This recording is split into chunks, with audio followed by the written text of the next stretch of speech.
Hello everyone, welcome to my YouTube channel.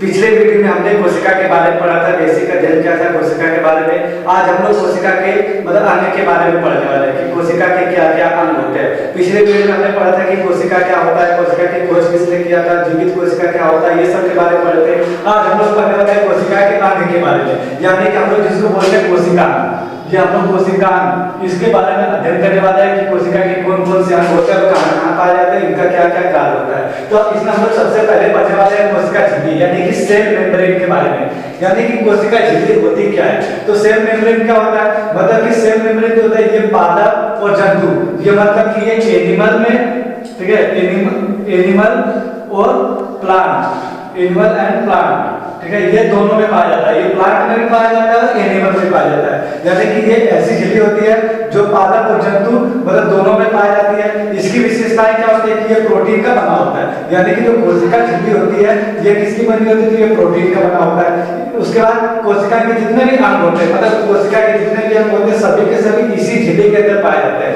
यानी कि जैसे कि मान लेते हैं कि हमारे पास कोशिका है, अब उस कोशिका के अंदर मतलब ये कोशिका है, अब इसके अंदर एक प्रकार की झिल्ली होगी और जिस झिल्ली में हमारे कोशिका के जितने भी अंग होते हैं सभी पाए जाते हैं। जैसे हमारा माइटोकॉन्ड्रिया हो गया, राइबोसोम हो गया, वैक्यूल्स हो गया, गाल्गी बॉडी हो गया, उसके बाद हमारा लाइसोसोम हो गया, सेंट्रोसोम हो गया, न्यूक्लियस हो गया, उसके बाद एंडोप्लाज्मिक रेटिकुलम होता है। ये सभी जितने भी कोशिका के अंग होते हैं वो सभी के सभी इसी झिल्ली में पाए जाते हैं। मतलब कि ये झिल्ली क्या करती है, झिल्ली कोशिका के सभी अंगों को अपने अंदर रखती है, ठीक है। और ये कोशिका झिल्ली किस चीज की बनी होती है, तो ये कोशिका झिल्ली हमारा प्रोटीन का बना होता है। यानी कोशिका झिल्ली का होता है तो कोशिका झिल्ली पादप और जंतु दोनों में पाई जाती है, ये प्रोटीन का बना होता है। कोशिका के जितने भी अंग होते हैं, चाहे वो माइटोकॉन्ड्रिया हो, राइबोसोम हो, वैक्यूल्स हो, गाल्गी बॉडी हो, लाइसोसोम हो, सेंट्रोसोम हो, एंडोप्लाज्मिक रेटिकुलम हो गया, न्यूक्लियस हो गया, ये सभी के सभी हमारे कोशिका के इसी झिल्ली के अंदर पाए जाते हैं। और दूसरा हमारा होता है कोशिका भित्ति, यानी कि सेल वॉल। कोशिका भित्ति होता है ये केवल और केवल हमारा किस में पाया जाता है, प्लांट में पाया जाता है। यानी कि जो कोशिका भित्ति होता है ये हमारा प्लांट में पाया जाता है, यानी ये ह्यूमन बॉडी के अंदर नहीं पाया जाता है। ये हमारा ह्यूमन के अंदर ये नहीं पाया जाता है, ये केवल प्लांट में, पेड़ पौधों में पाया जाता है। ये पेड़ पौधों के किस भाग में पाया जाता है, ये पेड़ पौधे के अधिकतर हमारे तने वाले यानी स्टेम वाले भाग में पाया जाता है, ठीक है। जो मतलब कि कोशिका भित्ति जो होती है, जैसे कोशिका भित्ति का हो गया, जैसे कि हमारा है सेल है, अब इस सेल के अंदर सभी कोशिका के अंग पाए गए तो ये हमारा ह्यूमन सेल आ जाएगा, यानी कि एनिमल सेल होगा। लेकिन इसी के ऊपर एक परत लगी होती है, इसी के ऊपर क्या होगा, एक सेलुलोज की परत लगी होती है। इस परत को यानी कि इसी परत को हम लोग कहते हैं सेल वॉल। ये परत हमारा क्या होता है, सेल वॉल। इसी को हम लोग कहते हैं कोशिका भित्ति, यानी कोशिका भित्ति, कोशिका की जो दीवार होती है ये हमारे प्लांट में पाया जाता है। इसका मेन कारण क्या होता है, ये हमारा सेलुलोज का बना होता है, जो मतलब कि पेड़ पौधों की क्या करता है, सुरक्षा करता है और उन्हें क्या करता है, आकार प्रदान करता है। यानी कि पेड़ पौधों का आकार प्रदान करने का काम हमारा किसका होगा, कोशिका भित्ति का होगा। पेड़ पौधे की सुरक्षा करने का काम किसका होगा, कोशिका भित्ति का होगा। कोशिका भित्ति किस चीज की बनी होती है, तो ये हमारा सेलुलोज का बना होता है। ये केवल और केवल किस में पाया जाता है, प्लांट में पाया जाता है। तो अभी हम लोग पढ़े कोशिका झिल्ली के बारे में। कोशिका झिल्ली पादप और जंतु दोनों में पाया जाता है, ये प्रोटीन का बना होता है और इसमें कोशिका के सभी अंग उपस्थित होते हैं। और कोशिका भित्ति का होता है ये केवल प्लांट में पाई जाती है, जो सेलुलोज का बना होता है और जो क्या करता है, पेड़ पौधों को सुरक्षा प्रदान करता है, जिसमें हमारा तना होता है, ठीक है। अभी आगे हम लोग पढ़ते हैं माइटोकॉन्ड्रिया, राइबोसोम, इन सब के बारे में पढ़ते हैं, ठीक है। अभी हम लोग पढ़े माइटोकॉन्ड्रिया, उसके बारे में पढ़े थे, मतलब कि कोशिका झिल्ली और कोशिका भित्ति के बारे में पढ़े। अब हम लोग पढ़ने वाले माइटोकॉन्ड्रिया, यानी कि कोशिका का जो अगला हमारा अंग है वो क्या है, माइटोकॉन्ड्रिया। माइटोकॉन्ड्रिया को हम लोग क्या कहते हैं, सूत्रकणिका कहते हैं। यानी कि इसकी खोज किसने किया, तो अल्टमैन ने किया था। मतलब माइटोकॉन्ड्रिया की खोज किसने किया, अल्टमैन ने किया।